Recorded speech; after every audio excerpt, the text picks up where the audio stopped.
Hello മക്കളെ, എൻ്റെ കുട്ടികളെല്ലാവരും ഇവിടെ മിസ് ബാക്കിൽ എഴുതിയ പോലത്തെ പല പ്രശ്നങ്ങൾ അല്ലെങ്കിൽ പല കാര്യങ്ങളായിരിക്കും ചിന്തിച്ചുകൊണ്ടിരിക്കുന്നത്. സിലബസ് ഇതുവരെ കംപ്ലീറ്റ് ആയിട്ടില്ല, ടെൻഷനുണ്ട്, എക്സാം ഡേറ്റ് എടുക്കാറായി, മോക്ക് ടെസ്റ്റിൻ്റെ സ്കോർ എടുക്കുമ്പോൾ മോക്ക് ടെസ്റ്റ് എടുക്കുന്നുണ്ട് പക്ഷേ അതിൻ്റെ സ്കോർ ഭയങ്കര ലോ ആയിട്ട് കിട്ടുന്നത്.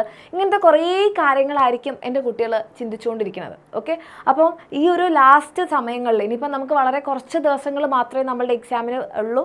അപ്പോൾ ആ ദിവസങ്ങളിൽ നിങ്ങൾ ചെയ്യേണ്ട കാര്യങ്ങൾ അല്ലെങ്കിൽ ചെയ്യാൻ പാടില്ലാത്ത കാര്യങ്ങളാണ് മിസ് പറയുന്നത്. ഓക്കെ, ഒന്നാമത്തെ കാര്യം വെച്ച് തന്നെ നമുക്ക് തുടങ്ങാം. അതായത് നിങ്ങളുടെ സിലബസ് നിങ്ങൾ കംപ്ലീറ്റ് ചെയ്തിട്ടില്ല. ഓക്കെ, അപ്പം ഇന്നിപ്പം മിസ് ഈ ഒരു വീഡിയോ എടുക്കുന്നത് April 24 ഓക്കെ, ഇനി ശരിക്കും നോക്കുകയാണെങ്കിൽ നമുക്ക് വളരെ കുറച്ച് ദിവസം, അതായത് ഒരു ശരിക്കും പിടിക്കുകയാണെങ്കിൽ ഒരു April 30 വരെ പിടിക്കുകയാണെങ്കിൽ 6 ദിവസം, പിന്നെ ലാസ്റ്റ് ദിവസങ്ങളിൽ നിങ്ങൾ റിവൈസ് ചെയ്യാനാണ് വെക്കാനുള്ളത്. അപ്പം നമുക്ക് വളരെ കുറച്ച് ദിവസങ്ങളേ ഉള്ളൂ. ഈ സമയത്തും നിങ്ങൾ വെറുതെ സിലബസ് കംപ്ലീറ്റ് ആയില്ല ഈ ഒരു കാര്യം തന്നെ പറഞ്ഞുകൊണ്ടിരുന്നിട്ട് കാര്യമില്ല. ഈ ദിവസങ്ങളിൽ നമുക്ക് സിലബസ് കംപ്ലീറ്റ് ചെയ്യാൻ പറ്റില്ല. ആ ഒരു ഫാക്റ്റ് നിങ്ങൾ മനസ്സിലാക്കുക.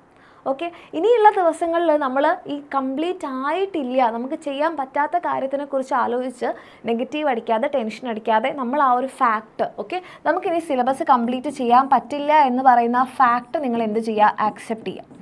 അപ്പോൾ ഫാക്റ്റ് ആക്സെപ്റ്റ് ചെയ്തതിൻ്റെ മാർക്ക് കുറഞ്ഞോട്ടെ എന്നാണ് മിസ് പറയുന്നത്? അല്ല. ഓക്കെ, നമ്മൾ സിലബസ് കംപ്ലീറ്റ് ആയിട്ടില്ല എന്നേ ഉള്ളൂ, നമ്മൾ ഓൾറെഡി കുറച്ച് പഠിച്ചു വെച്ചിട്ടുണ്ടല്ലോ, അത് നമ്മൾ എന്ത് ചെയ്യുക, പറ്റുന്നത്രയും റിവൈസ് ചെയ്യുക. ഓക്കെ, അപ്പോൾ നമ്മളിനി എന്ത് ചെയ്യാൻ പാടില്ല, പുതിയ ടോപ്പിക്സ് ഒന്നും തന്നെ നമ്മളിനി പഠിക്കാനിരിക്കാൻ പാടില്ല. No new topics. Okay, already ഉള്ളത് നിങ്ങളിനി റിവൈസ് ചെയ്യുകയാണ് ചെയ്യേണ്ടത്. അതായത് നിങ്ങളുടെ സിലബസ് കംപ്ലീറ്റ് ആയിട്ടില്ല, അപ്പം തന്നെ നിങ്ങൾക്കറിയാം നിങ്ങൾ കുറച്ച് കാര്യങ്ങൾ പഠിച്ചിട്ടില്ല. അപ്പോൾ ആ കാര്യങ്ങൾ നിങ്ങൾ മനസ്സിൽ നിന്ന് വിട്ടേക്കാം, അത് നിങ്ങൾ ഡിലീറ്റ് ചെയ്യുക എന്ന് പറഞ്ഞിട്ടുണ്ടെങ്കിൽ നിങ്ങളുടെ മനസ്സിൽ നിന്ന് ഡിലീറ്റ് ചെയ്യാം. ഓക്കെ, കാരണം നമുക്കിനി ചെയ്യാൻ പറ്റാത്ത കാര്യത്തിനെ കുറിച്ച് ആലോചിച്ച് ചിന്തിച്ച് ടെൻഷൻ അടിച്ചിട്ട് കാര്യമില്ല. NCERT ഉള്ളതാണ്, സിലബസിലുള്ളതാണ്, പക്ഷേ നമ്മൾക്കിനി അതിനി പറ്റില്ല, അതിനുള്ള ദിവസം ഇല്ലാത്ത നമ്മൾ ആക്സെപ്റ്റ് ചെയ്യുക. നമ്മൾക്ക് പക്ഷേ ഉള്ള കാര്യങ്ങളുണ്ടല്ലോ അത് സ്ട്രോങ് ആക്കാം. ഓക്കെ, ഇപ്പം നിങ്ങൾക്ക് ചെയ്യാൻ പറ്റുന്ന നിങ്ങൾ പഠിക്കാത്ത കാര്യങ്ങളെ മാറ്റി നിർത്തിക്കൊണ്ട് നിങ്ങളുടെ സിലബസ് ഷോർട്ടാക്കുക, ഉള്ള കാര്യങ്ങൾ വൃത്തിയായിട്ട് പഠിക്കുക. ഓക്കെ, അങ്ങനെ ഉള്ള കാര്യങ്ങൾ വൃത്തിയായിട്ട് വീണ്ടും റിവൈസ് ചെയ്യുമ്പോൾ തന്നെ നമുക്ക് എന്താകും, നമുക്കൊരു കോൺഫിഡൻസ് വരാൻ തുടങ്ങും. ആ കോൺഫിഡൻസ് ആണ് ഇനിയുള്ള ദിവസങ്ങളിൽ നമുക്ക് അത്യാവശ്യം. അല്ലാതെ പഠിച്ചിട്ടില്ല, കിട്ടില്ല, പഠിക്കാത്ത ഭാഗങ്ങൾ നമ്മൾ വീണ്ടും പഠിക്കാനിരിക്കുമ്പോൾ നമുക്ക് ഓർമ്മയിൽ വരില്ല. ആ ഓർമ്മയില്ലാത്ത ഭാഗങ്ങൾ വെച്ച് നമ്മൾ ക്വസ്റ്റ്യൻസ് ചെയ്യുമ്പോൾ നമുക്കത് കിട്ടില്ല. അപ്പോൾ ആ കാര്യങ്ങൾ ആലോചിച്ച് നെഗറ്റീവ് അടിക്കാതെ ഉള്ളത് നമ്മൾ ഷോർട്ടാക്കുന്നു, അത് നല്ലപോലെ റിവൈസ് ചെയ്യുന്നു, അതിലൊരു കോൺഫിഡൻസ് ഉണ്ടാക്കിയെടുക്കുന്നു. പറ്റുന്ന അത്രയും മോക്ക് ടെസ്റ്റുകൾ നിങ്ങൾ എടുക്കണം. വെറുതെ ടെസ്റ്റ് എടുത്തുകൊണ്ട് മാത്രം കാര്യമില്ല, നിങ്ങൾ എന്ത് ചെയ്യണം, ടെസ്റ്റ് അനാലിസിസ് എന്തായാലും ചെയ്തിരിക്കണം. കാരണം ടെസ്റ്റ് എടുക്കുന്ന അത്രത്തോളം തന്നെ ഇമ്പോർട്ടൻ്റ് ഉണ്ട് ടെസ്റ്റ് അനാലിസിസ് ചെയ്യുന്നതിൽ. നിങ്ങൾക്ക് എവിടെയെങ്കിലും തെറ്റ് പറ്റിയിട്ടുണ്ടെങ്കിൽ എന്തുകൊണ്ടാണ് നിങ്ങൾക്ക് ആ തെറ്റ് പറ്റിയത്, നിങ്ങൾക്ക് ആ ഒരു കോൺസെപ്റ്റ് ക്ലിയർ ആവാത്തത് കൊണ്ടാണോ, ഓക്കെ, നിങ്ങൾ ശ്രദ്ധയില്ലായ്മ കൊണ്ട് വരുത്തിയതാണോ, ആ ഒരു കാര്യം നിങ്ങൾ മനസ്സിലാക്കിയിട്ട് നെക്സ്റ്റ് ടെസ്റ്റിൽ അത് ഉണ്ടാവില്ല നിങ്ങൾ ഉറപ്പുവരുത്തണം. ആൻഡ് ഈ ഒരു മോക്ക് ടെസ്റ്റ് എടുക്കുന്ന സമയത്ത് നമ്മൾ പഠിക്കാത്ത നമ്മുടെ ഭാഗങ്ങൾ ഉണ്ടാകും. അപ്പോൾ ആ ഭാഗം നിങ്ങൾ അറ്റൻഡ് ചെയ്യേണ്ട. ഓക്കെ, ആ ഭാഗം നിങ്ങൾ അറ്റൻഡ് ചെയ്യേണ്ട, അതിലിനി പോയി അറ്റൻഡ് ചെയ്ത് നെഗറ്റീവ് മാർക്സ് വരുത്താതിരിക്കുക. ഓക്കെ, അപ്പോൾ നിങ്ങൾ പഠിക്കാത്ത ഭാഗങ്ങളുണ്ടെങ്കിൽ നിങ്ങൾ അതിനെ പഠിച്ചെടുക്കാൻ അങ്ങനെ ആലോചിച്ച് ടെൻഷൻ അടിക്കേണ്ട. പകരം എന്ത് ചെയ്യുക, പഠിച്ച ഭാഗങ്ങളിലുള്ള ക്വസ്റ്റ്യൻസ് നിങ്ങൾക്ക് നല്ലപോലെ അറ്റൻഡ് ചെയ്യാൻ പറ്റുന്നുണ്ടോ നോക്കുക.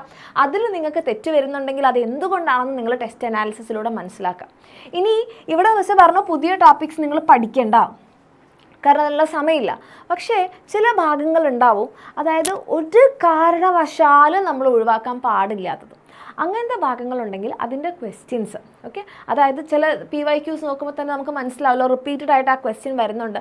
അപ്പോൾ ആ ക്വസ്റ്റ്യൻ നിങ്ങൾ മനസ്സിലാക്കുക, ആ ടോപ്പിക്ക് മനസ്സിലാക്കാൻ പറ്റുന്നതാണോ നോക്കുക, അതൊന്ന് ട്രൈ ചെയ്യുക, അത്ര മാത്രമേ ഉള്ളൂ. ഓക്കെ, അല്ലാതെ പുതിയ ടോപ്പിക്സ് പഠിക്കാനായിട്ട് ഒരു കാരണവശാലും ഇനിയുള്ള സമയം ഉപയോഗിക്കരുത്. നമുക്ക് അതിനുള്ള സമയമില്ല. നമ്മൾക്ക് ഇനിയുള്ള സമയം എന്ന് പറഞ്ഞാൽ ഫുള്ളി റിവിഷൻ വേണ്ടിയിട്ട് മാത്രമാണ് മോക്ക് ടെസ്റ്റ് അറ്റൻഡ് ചെയ്യാനുള്ളതാണ്. ഇനി മോക്ക് ടെസ്റ്റിൻ്റെ സ്കോർ നിങ്ങൾക്ക് ലോ ആയിട്ടാണോ കിട്ടുന്നത്, കുഴപ്പമില്ല. കാരണം ഇതേ മോക്ക് ടെസ്റ്റ് അല്ലല്ലോ നിങ്ങൾക്ക് നീറ്റ് എക്സാമിന് വരാൻ പോകുന്നത്. നീറ്റ് എക്സാമിന് വേറെ തന്നെ സെറ്റ് ഓഫ് ക്വസ്റ്റ്യൻസ് ആണ്. അപ്പോൾ ഈ മോക്ക് ടെസ്റ്റിൽ ചിലപ്പോൾ കുറഞ്ഞാൽ നിങ്ങൾക്ക് അടുത്ത മോക്ക് ടെസ്റ്റിൽ നല്ല സ്കോർ ഉണ്ടാവും. അത് എപ്പോഴും വേരി ചെയ്തുകൊണ്ടിരിക്കും. നിങ്ങളിനി ഏതൊക്കെ നിങ്ങളുടെ സീനിയേഴ്സിനോട് നീറ്റ് ക്വാളിഫൈ ചെയ്തിട്ടുള്ള ആരോടെങ്കിലും നിങ്ങൾ ചോദിച്ചു നോക്കൂ, അവരുടെയൊക്കെ മോക്ക് ടെസ്റ്റിൻ്റെ സ്കോർ ചിലപ്പോൾ ലോ ആയിട്ടുണ്ടായിരിക്കും. പക്ഷേ അവർക്ക് അവരുടെ ഫൈനൽ നീറ്റ് എക്സാമിനായിരിക്കും ഈ മോക്ക് ടെസ്റ്റുകളൊക്കെ വെച്ച് നോക്കുമ്പോൾ ഹൈ സ്കോർ ചെയ്യാൻ പറ്റിയിട്ടുണ്ടാവുക. അപ്പോൾ മോക്ക് ടെസ്റ്റിലെ സ്കോർ കുറയുന്നത് ആലോചിച്ച് ടെൻഷൻ അടിക്കരുത്. മോക്ക് ടെസ്റ്റിലെ സ്കോർ കുറയുന്നുണ്ടെങ്കിൽ അത് വെച്ചിട്ട് ഇനി ടെസ്റ്റ് എടുക്കാതിരിക്കരുത്. അതൊക്കെ നമ്മൾ ചെയ്യുന്ന മിസ്റ്റേക്സ് ആണ് ഇനിയുള്ള ദിവസങ്ങളിൽ. അതുപോലെ തന്നെ ടെൻഷൻ, ഈ ടെൻഷൻ നിങ്ങൾ മനസ്സിലാക്കുക. നിങ്ങൾ എത്രത്തോനെ ടെൻഷൻ അടിക്കണോ അത്രത്തോനെ നിങ്ങൾക്ക് എന്താകും, നിങ്ങൾക്ക് പഠിക്കുന്നത് മറന്നു പോകാനുള്ള ചാൻസ് ഉണ്ട്. ഓക്കെ, അപ്പോൾ കൂളായിരിക്കുക. നമ്മളെ തന്നെ കൺട്രോൾ ചെയ്ത് കഴിഞ്ഞാൽ നമുക്ക് എന്ത് ചെയ്യാൻ പറ്റും, നമുക്ക് സംഭവിക്കാൻ പോകുന്ന കാര്യങ്ങൾ നമുക്ക് ചെയ്യാൻ പറ്റും. അതായത് നമ്മൾ ടെൻഷൻ അടിച്ചുകൊണ്ടിരുന്നെങ്കിൽ നമുക്ക് പഠിക്കാൻ പറ്റില്ല, പഠിക്കാതെ പറ്റാതെ ആകുമ്പോൾ വീണ്ടും ടെൻഷൻ അടിക്കും. അപ്പം കൂളായിരിക്കുക. സംഭവിക്കാനുള്ളത് എന്തായാലും സംഭവിക്കും. ഓക്കെ, നിങ്ങൾക്ക് നീറ്റ് ക്വാളിഫൈ ചെയ്യാനുള്ളതാണെങ്കിൽ നിങ്ങൾ നീറ്റ് ക്വാളിഫൈ ചെയ്യും. നിങ്ങൾക്ക് പറ്റാത്തതാണെങ്കിൽ നിങ്ങൾക്ക് പറ്റില്ല, അത്രയേ ഉള്ളൂ. നമ്മൾ അതെന്ന് വിചാരിച്ച് നിങ്ങൾ നീറ്റ് ക്വാളിഫൈ ചെയ്തിട്ടില്ല എന്ന് കരുതി നിങ്ങളുടെ തലയിലേക്കൊന്നും ഇടിഞ്ഞ് വീഴൊന്നുമില്ല. ഓക്കെ, അപ്പോൾ നമ്മൾ ആദ്യം ഹാപ്പി ആയിരിക്കുക, ടെൻഷൻ ഫ്രീ ആയിരിക്കുക. നമ്മൾ ചെയ്യാനുള്ളത്, ഓക്കെ, എനിക്ക് ക്വാളിഫൈ ചെയ്യാൻ പറ്റില്ല എന്നാൽ ഞാൻ പഠിക്കുന്നില്ല, അങ്ങനെയല്ല. ക്വാളിഫൈ ചെയ്യുന്നതോ ക്വാളിഫൈ ചെയ്യാത്തതോ പിന്നത്തെ കാര്യം. നമുക്ക് ചെയ്യാൻ പറ്റുന്ന എന്താണ്, നന്നായിട്ട് പഠിക്കുക. അത് നിങ്ങൾക്കിപ്പോൾ എല്ലാവർക്കും ചെയ്യാൻ പറ്റുന്ന മക്കളാണ്. അത് പറ്റുന്ന എല്ലാ സാഹചര്യവും നിങ്ങൾക്കുണ്ട്. നിങ്ങൾ അതിനു വേണ്ടി ട്രൈ ചെയ്താൽ മാത്രം മതി. ഈ ടെൻഷൻ എന്ന് പറയുന്ന സാധനം നമ്മൾ എത്രയധികം എടുക്കുന്നോ അത്രയധികം നമ്മൾ ബാക്കോട്ട് പോകും. ഓക്കെ, അപ്പോൾ കൂളായിരിക്കുക.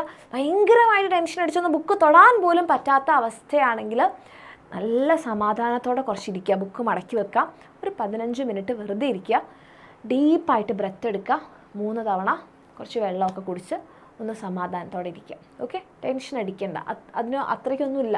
എൻ്റെ കുട്ടികളെ കൊണ്ട് പറ്റുന്ന കാര്യങ്ങൾ തന്നെയുള്ളൂ. Okay, all the very best. ഈ പറഞ്ഞ കാര്യങ്ങളൊന്ന് ശ്രദ്ധിക്കുക. പുതിയ സിലബസ് പഠിക്കരുത്, റിവൈസ് ചെയ്യുക, മോക്ക് ടെസ്റ്റ് എടുക്കുക, ടെസ്റ്റ് അനാലിസിസ് ചെയ്യുക, കോൺഫിഡൻ്റ് ആയിരിക്കുക, പോസിറ്റീവ് ആയിരിക്കുക, ടെൻഷൻ ഫ്രീ ആയിരിക്കുക. All the best.